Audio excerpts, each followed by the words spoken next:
Bismillahirrahmanirrahim. Assalamualaikum warahmatullahi wabarakatuh. Alhamdulillahi rabbil alamin. Alhamdulillahilladzi bi ni'matihi tatimmus shalihat wa bi 'afwihi tughfaru adz-dzunub was sayyi'at wa bi karamihi tuqbalul 'ataya wal qurbat wa bi lutfihi tustaru al-'uyub waz zallat.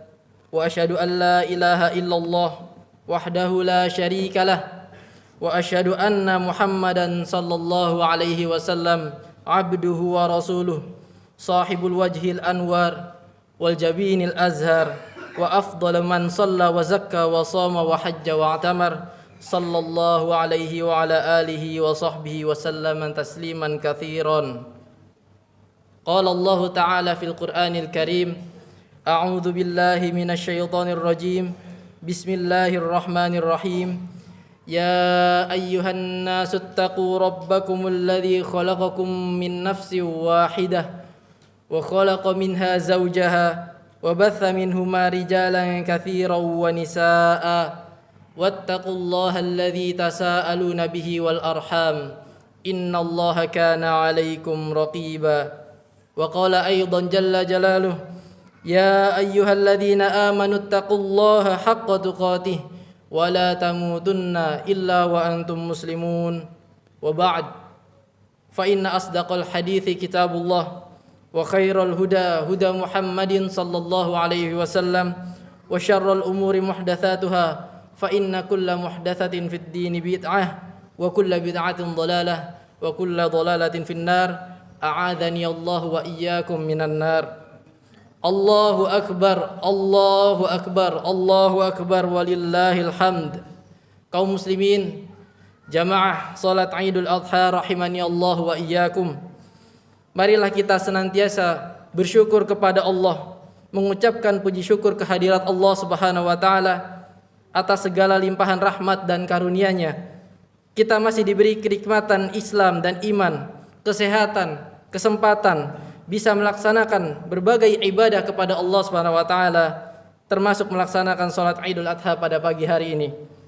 Kemudian salawat serta salam kita haturkan ke pangkuan baginda Nabi besar Muhammad sallallahu alaihi wasallam, seorang manusia mulia, nabi terakhir yang diutus Allah Subhanahu wa taala dan sebagai uswah bagi seluruh umat manusia sepanjang masa. Allahu akbar, Allahu akbar, Allahu akbar walillahil hamd. Jamaah sidang Idul Adha yang dirahmati Allah Subhanahu wa taala. Allah adalah zat yang menciptakan alam semesta dan Ia memilih di antara makhluk-makhluknya ada yang lebih mulia dibandingkan makhluk yang lain. Sebagaimana kita ketahui, ada tempat-tempat yang sudah Allah muliakan berupa tanah haram, Makkah, Madinah, bahkan Masjidil Aqsa. Demikian pula Allah Subhanahu wa taala memilih sebagian waktu Allah ciptakan lebih mulia dibandingkan waktu-waktu yang lain. Di antaranya adalah 10 hari pertama pada bulan Dzulhijjah, di mana Allah Subhanahu wa taala juga berfirman pada 10 hari ini di awal surat Al-Fajr. Allah katakan wal fajr wa layalin 'ashr. Demi waktu fajar dan 10 yang pertama. Yang dimaksud adalah 10 hari pertama bulan Dzulhijjah menurut pendapat sebagian ahli tafsir. Dan bagian dari bentuk takwa kita kepada Allah adalah memuliakan apa yang Allah muliakan. Kita harus mengagungkan apa yang Allah agungkan. Sebagaimana yang Allah firmankan di Al-Quran, wa may yu'azzim sya'airallah fa innaha min taqwal qulub. Barang siapa yang mengagungkan syiar agama Allah, sesungguhnya itu bagian daripada ketakwaan yang terbit dari hati. Karena itulah bagi seorang mukmin yang mengagungkan Allah, maka sudah seharusnya kita mengagungkan apa yang Allah agungkan. Jangan jadikan 10 hari pertama bulan Dzulhijjah sebagaimana layaknya hari-hari biasa. Tidak ada perubahan apapun yang kita lakukan. Karena itu Nabi Muhammad SAW memberikan motivasi. Dari hadis riwayat Bukhari dari Ibnu Abbas radhiyallahu anhuma, Rasulullah SAW bersabda, Ma min ayyamin al-amalus salihu fihinna ahabbu ilallah min hadhil ayyam al-ashr. Tidak ada hari di mana amal salih baik sunnah maupun wajib yang Allah perintahkan di dalamnya lebih dicintai Allah. Maksudnya pahalanya berlipat ganda dibandingkan 10 hari ini, yaitu 10 pertama bulan Dzulhijjah. Faqalu ya Rasulullah walal jihad fi sabilillah. Para sahabat bertanya, "Ya Rasulullah, apakah dibandingkan dengan jihad di sabilillah tetap lebih besar?" Maka beliau menjawab, "Walal jihad fi sabilillah illa rajulun kharaja bi nafsihi wa malih falam yarji' min dzalika bi syai'." Rasulullah sallallahu alaihi wasallam menjawab, meskipun berjihad di jalan Allah, tetap 10 hari tadi kalau diamalkan dengan baik, itu jauh lebih baik amalannya. Padahal kita ketahui jihad adalah amalan yang besar, meninggalkan rumah, keluarga, kenyamanan, bahkan keamanan, dan berpotensi terbunuh maupun tertawan, itu tidaklah lebih besar dibandingkan dengan amal soleh yang kita lakukan pada hari-hari ini. Kecuali seseorang yang keluar berjihad dengan jiwa dan hartanya, dan dia tidak kembali sedikit pun. Allahu Akbar, Allahu Akbar, Allahu Akbar, walillahil hamd. Hari ini 10 Dzulhijjah merupakan puncak daripada hari-hari emas yang dimiliki oleh kaum muslimin. Hari-hari terbaik di mana Allah menyiapkan untuk kita untuk mendapatkan rahmatnya yang luas, pengampunannya yang luas. Sebanyak apapun dosa yang kita lakukan, jika bertaubat akan diampuni Allah SWT. Sekecil apapun amal yang kita lakukan, itu adalah amal yang besar di sisi Allah. Walaupun dia amal yang biasa di mata kita, mungkin sunnah biasa, akan menjadi utama di 10 awal bulan Dzulhijjah, dan puncaknya adalah pada hari ini. Kalau 9 hari kemarin kita luput dari beramal soleh, maka jangan sampai luput dari amal soleh yang masih bisa kita lakukan pada hari ini. Lantas apa amalan-amalan yang bisa dilakukan pada 10 pertama bulan Dzulhijjah? Tentunya yang pertama adalah amalan yang sedang dilakukan oleh saudara-saudara kita di Makkah, yaitu ibadah haji dan umrah, yang dimulai dari hari ke-8, hari Tarwiyah, kemudian hari 9 kemarin di Arafat, kemudian mereka akan menyelesaikan setelah hari-hari tasyrik di Mina, yang mana ini merupakan kewajiban bagi seluruh kaum muslimin, bagi yang mampu. Maka bagi yang belum mampu, dengan keterbatasan dana, tenaga, ataupun panjangnya antrian, hendaknya terus berazam, terus berdoa kepada Allah SWT, semoga Allah mudahkan kita menjalankan rukun yang kelima daripada rukun Islam ini. Kemudian di antara ibadah yang bisa kita lakukan adalah berpuasa selama 9 hari penuh. Jika tidak sempat maka 8 hari, 7 hari, dan seterusnya.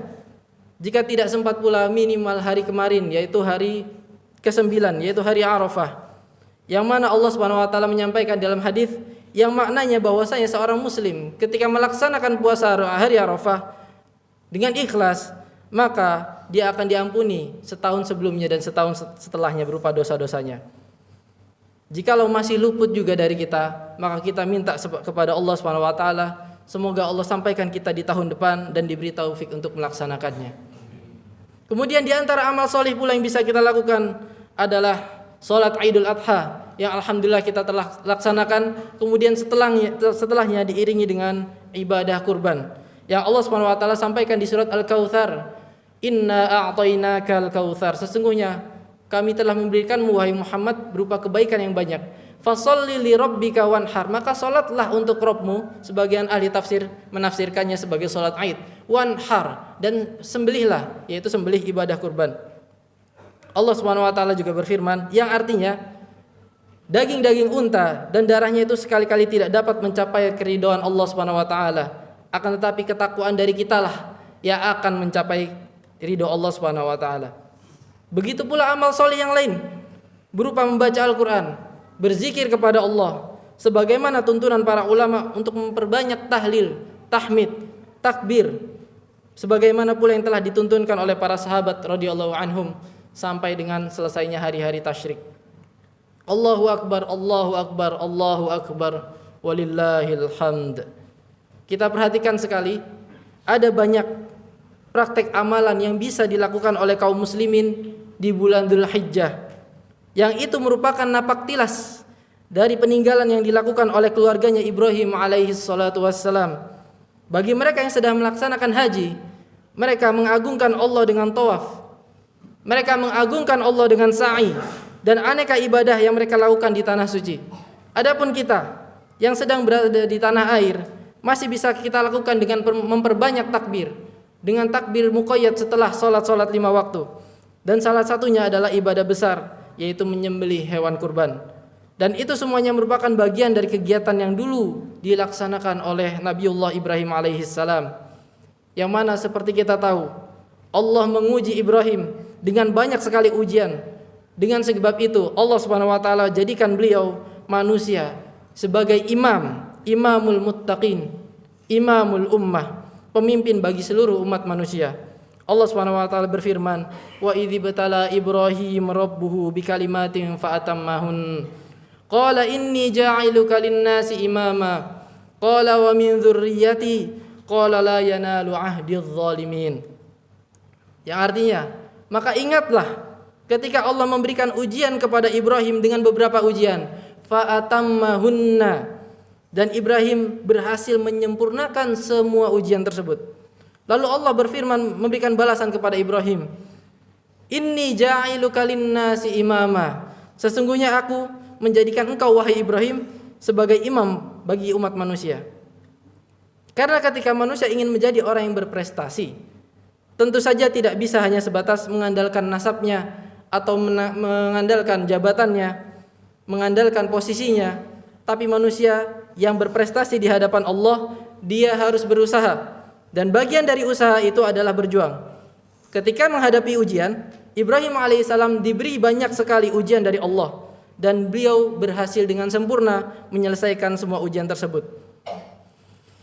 Kaum muslimin rahimakumullah, siapapun berpeluang untuk menjadi imam.